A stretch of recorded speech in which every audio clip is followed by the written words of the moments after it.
His uncle, Wilfred Cabello, confirmed to the police that he allowed his nephew Altemio to borrow the car on the day of the sexual assault.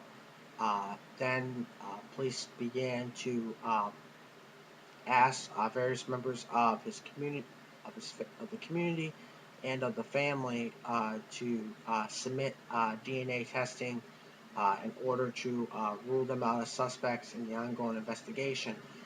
Um, as the DNA testing was completed, the investigators were advised that whoever the sweat stain belonged to was a relative of the bike path rapist. The only one that hadn't been tested was Mr. Sanchez himself. So therefore, in January of 2007, the New York State Police, Erie County Sheriff's Department, and Buffalo Police Department detectives set up a surveillance team in which they followed Mr. Sanchez's every movement, in which they were to acquire any evidence which may be used to uh, prove or disprove that of Mr. Sanchez's involvement. While Mr. Sanchez and his wife were dining, they happened to leave several pieces of evidence behind.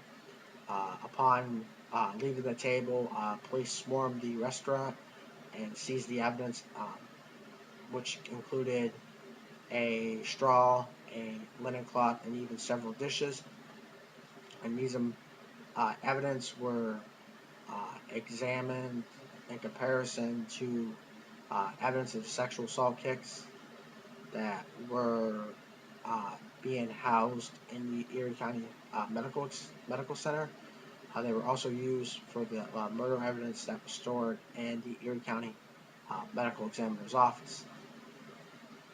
Within 72 hours of this testing, I confirmed that Mr. Sanchez was indeed the bike path rapist, and on January 15th, Mr. Sanchez was charged with 3 counts of murder in the second degree under the New York State Penal Code 12515.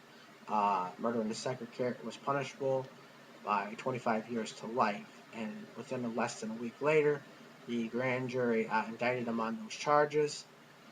Within correlation to the rape charges, Mr. Sanchez was not able to be indicted on those charges because of statute of limitation. Under New York State, an individual can be charged with a rape 5 years after the alleged rape occurred.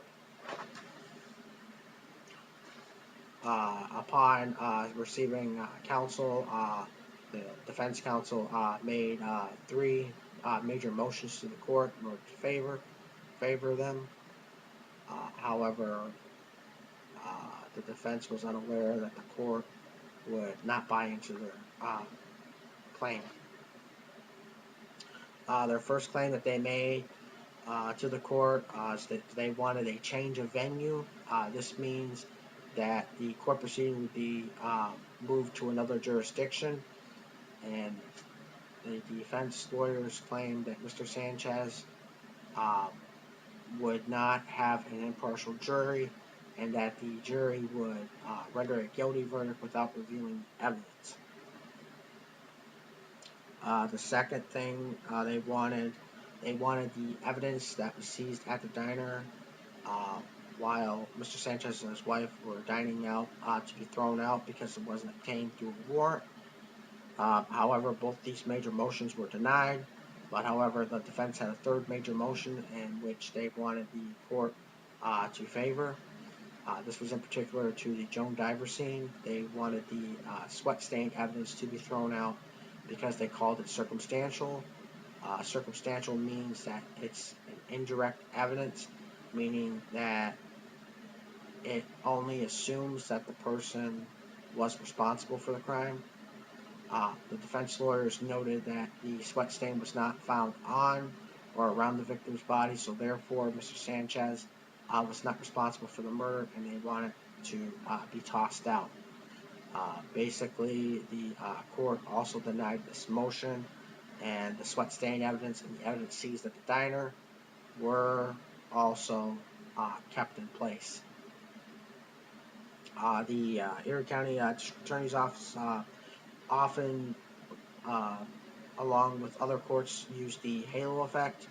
And in particularly with this case, the halo effect means that whatever the prosecutor said to the jury basically believed every word that was coming out of the prosecutor's mouth, even though a jury may not have told that the prosecutor may have bluffed some of his findings in the case.